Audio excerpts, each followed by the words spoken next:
Hello everyone. Policies can interact. They can support each other, but they can also render each other less effective because they pursue incompatible goals.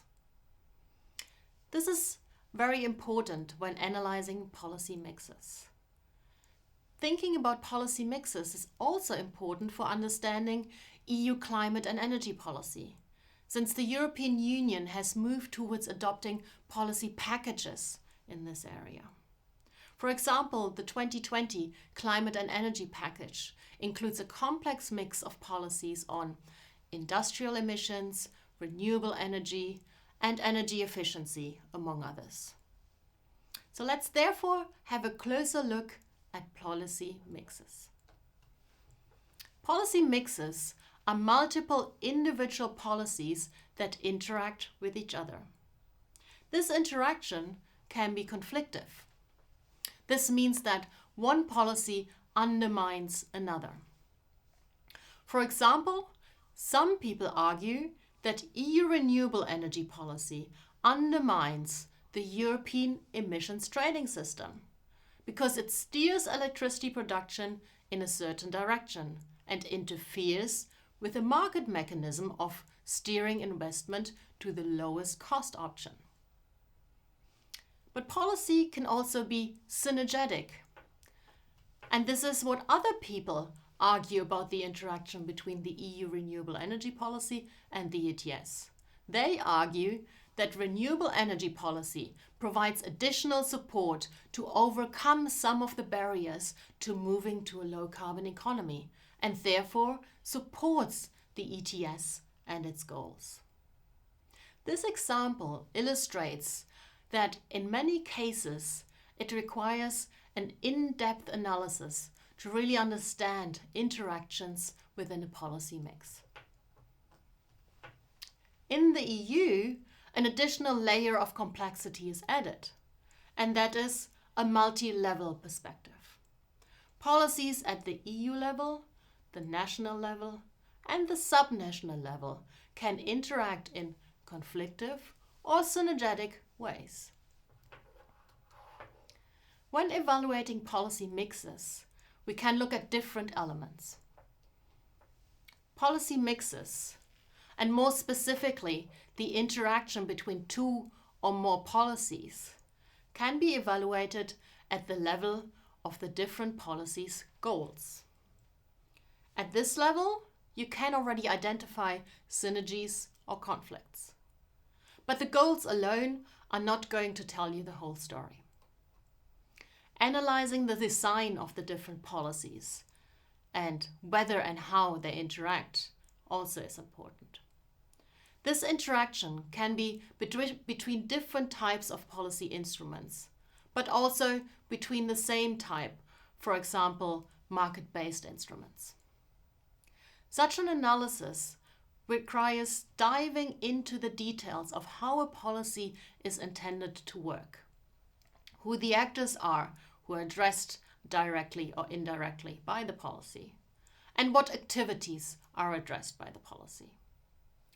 In such an analysis, you could establish the intervention theory for each of the policies and identify interactions at each step of the policy's mechanisms that link its goals to its outcome.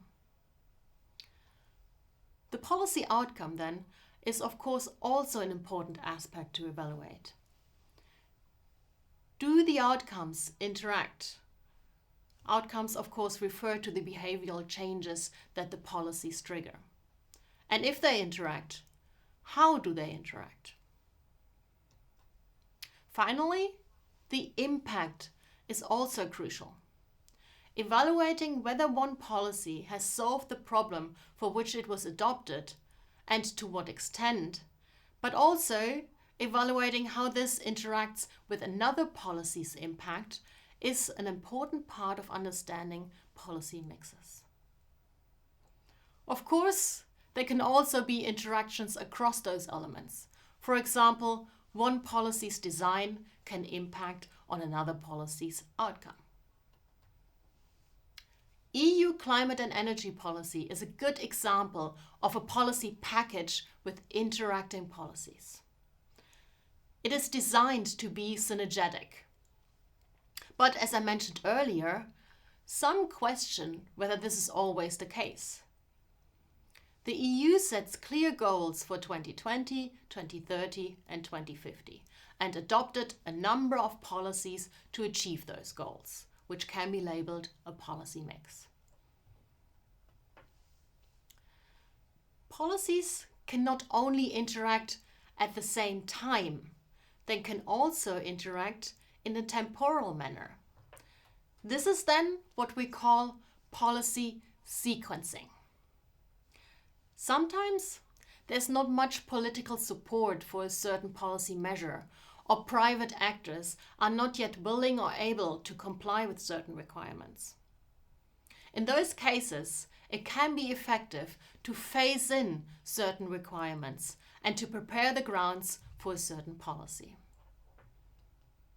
One example of policy sequencing is when governments start their climate policy with so-called green industrial policy.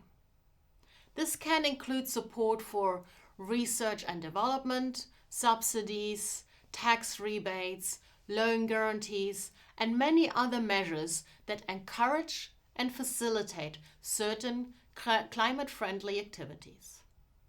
No one is directly punished, and no prices are increased at this stage.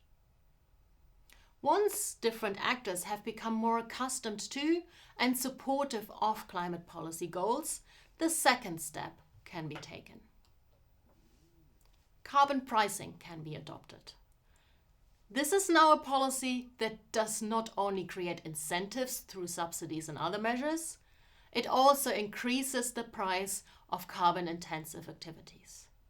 In this step, the price of certain products and services does increase. This step can also be done in a phased manner by, for example, starting with a low carbon tax and steadily increasing it over the years. Or by starting with a certain overall emissions limit in an emissions trading system and then systematically lowering that limit. There can thus be a number of sequenced steps that gradually increase the level of ambition of pricing policies. A number of studies have shown that such a sequenced approach is more accepted by the public and companies or other actors, since they have time to adjust. One downside is, however, that climate change is a pressing problem, and we cannot wait too much time to adopt the ambitious policies. The effectiveness of one policy can often only be assessed when taking its interaction with other policies into account. This applies to policies that are adopted at the same level and at the same time, but also to policies that interact across levels of governance and over time. Disentangling a policy elements ranging from goals to impacts can help identify and understand the complex interaction within policy mixes.